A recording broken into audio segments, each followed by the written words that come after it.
President Bongbong Marcos is comparing corruption in government to a deadly cancer, saying the country must undergo major surgery to remove it, even if the process is painful.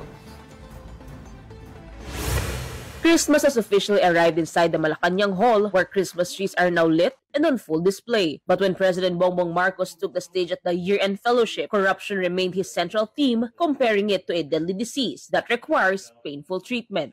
And when you have to excise a cancer out of such a complicated system, you need to do some very major surgery.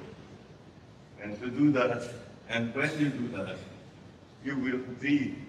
The administration is currently investigating the ₱1 trillion flood control scandal involving inflated and anomalous public works projects. Members of Congress and the Senate are among those allegedly involved in ₱1 billion kickbacks. The president admitted that uncovering the truth will inevitably hurt people, but said it is necessary to finally end corruption in government.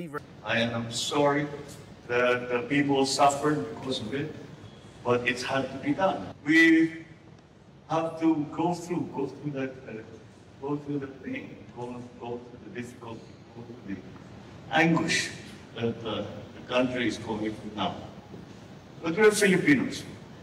We may be bleeding now, but we will also heal very, very quickly.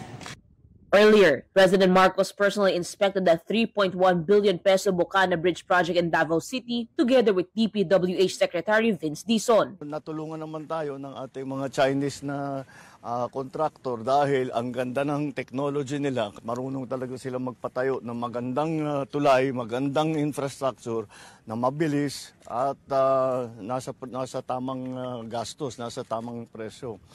The bridge is scheduled to open before the end of the year, cutting travel time dramatically for the 35,000 vehicles expected to pass through Bocana Bridge daily. Ang biyahe na dati halos 2 oras ay mababawasan, magiging mga 25 minutes, 20 minutes na lang.